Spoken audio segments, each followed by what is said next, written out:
안녕하세요, 문명치입니다. 제가 디스크 때문에 굉장히 고생을 했는데 전 영상에서 허리 디스크가 10년 동안 어떤 식으로 진행이 됐고 그 증상이 어떤 식으로 변했는지에 대해서 영상을 찍었잖아요. 그거에 대해서 간략하게 설명드리자면 2011년에 굉장히 많이 아팠고 이거는 디스크가 터져 나와서 척수를 눌러서 이렇게 아팠던 것 같고 2017년에 좀 흘러나왔지만 이게 척수를 누르는 양상은 좀 호전이 돼서 증상이 좀 많이 괜찮아졌고 2021년에는 이 척수를 누르는 것도 거의 없어졌는데 도대체 왜 아팠을까? 거기까지 이제 말씀을 드렸거든요. 왜 아팠는지에 대해서 이번 영상에서는 말씀드리도록 하겠습니다. 제목은 크론병 환자의 안 낫는 허리 통증입니다. 일단 크론병 환자가 이 허리 통증이 계속 있고 안 낫는 거는 일반적인 디스크일 수가 있어요. 2021년도에 앓고 몇 년간 고통받았던 그 디스크일 수가 있고 그것도 참 안 낫는데 이게 시간이 지나면은 허리 디스크는 제가 저번에 영상에서 봤듯이 호전이 될 수 있습니다. 수술을 받지 않고도요. 근데 작년 2021년 제가 허리 통증 때문에 굉장히 고생을 했어요. 이 일반적인 디스크가 호전이 됐는데도 불구하고 왜 이렇게 통증이 있었냐면은 그것은 바로 강직성 척추염 때문이었습니다.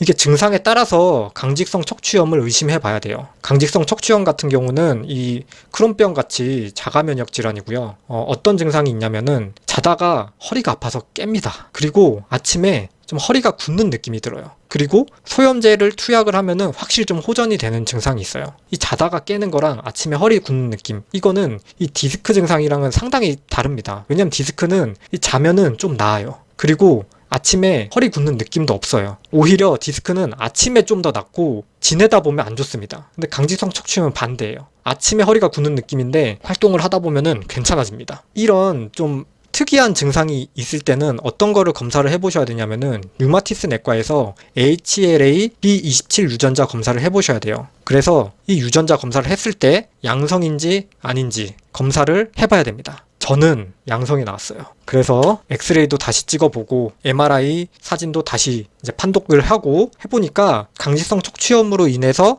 골성 변화는 아직 나타나지 않았습니다. 이 골성 변화라는 건 그 강직성 척추염을 계속 오래 앓다가 보면은 뼈들이 상당히 특이한 형태로 변화하는 그런 모습이 보이거든요. 그런 변화는 없었고요. 그래서 이제 류마티스 내과 전문의 선생님께서 말씀하시기를 쉽게 이야기해서 강직성 척추염 연기다. 강직성 척추염이 연기라는 건 없는데 아주 극초기라고 볼 수 있다. 그래서 증상이 있긴 하지만 뭐 나타나진 않았고 아직은 조심만 하면은 되는 수준이다. 그렇게 이제 말씀을 해 주시더라고요. 저는 이제 새로운 질환이 또 이제 생겼다. 이제 그렇게 생각이 들었는데 뭐 어쩔 수 없죠. 이런 거를 이제 저는 이제 갖고 있다. 이제 그런 거를 알게 됐고 그래서 지금 현재 1년 정도가 지났잖아요. 증상이 어떠냐면 괜찮습니다.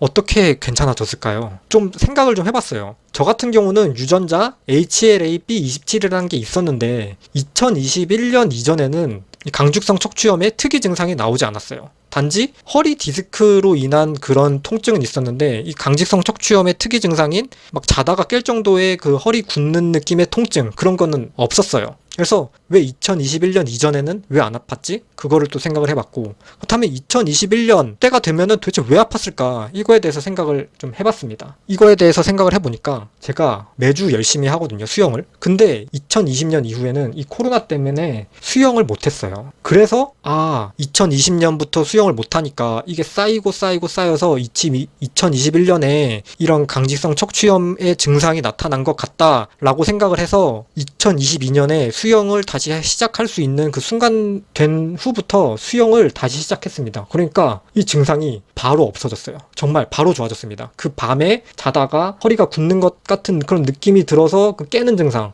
그런 증상이랑 그 아파서 아침에 막 허리가 굳는 듯한 느낌, 이런 게 바로 좋아졌어요. 그러니까 이게 다 코로나 때문에 알게 된 거죠. 이 코로나 때문에 수영을 못하니까 그런 염증 같은 게 계속 허리에 쌓여서 그런 증상이 나타났나 보다, 그런 생각이 들더라고요. 그래서 이제 저는 수영을 할 수밖에 없어요. 그래서 이 허리 디스크 그리고 강직성 척추염에 대해서 좀 영상을 찍어봤는데 결론은 허리 디스크도 그렇고 강직성 척추염도 그렇고 저는 허리 디스크 때문에 수영을 시작했고 수영을 되게 열심히 했던 거거든요. 그것 때문에 강직성 척추염이 나타날 수 있었는데도 이제 나타나지 않았구나 해서 이 허리 디스크, 강직성 척추염 이거를 좀 증상을 완화를 하기 위해서는 수영을 열심히 하는 수밖에 없겠다 그런 생각이 들었고, 그 허리 통증으로 좀 고통받으시는 분들한테는 추천을 드리는 게 그 정성근 교수님 이 유튜브 영상 되게 많거든요. 강의 영상 그거를 좀 보셨으면 좋겠어요. 그러면 확실히 좀 호전이 되고 걱정이 많이 줄어듭니다. 일단 영상은 여기까지고요. 이 강직성 척추염이 사실 굉장히 무서운 질환인데, 저 같은 경우는 HLA-B27 유전자를 갖고 있지만 전혀 증상 발현이 안 됐고, 그런 거는 아마도 수영 때문에 그런 게 아닌가 그런 게 생각이 들어서 꼭 수영을 좀 열심히 하셨으면 좋겠어요.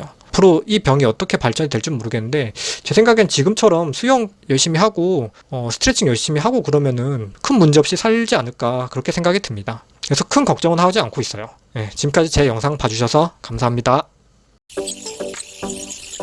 연일의 스케일링은 건강보험 적용이 되는 진료 항목입니다. 가보고 싶은 집 근처 치과에 가서 예약 후 진료를 받으세요.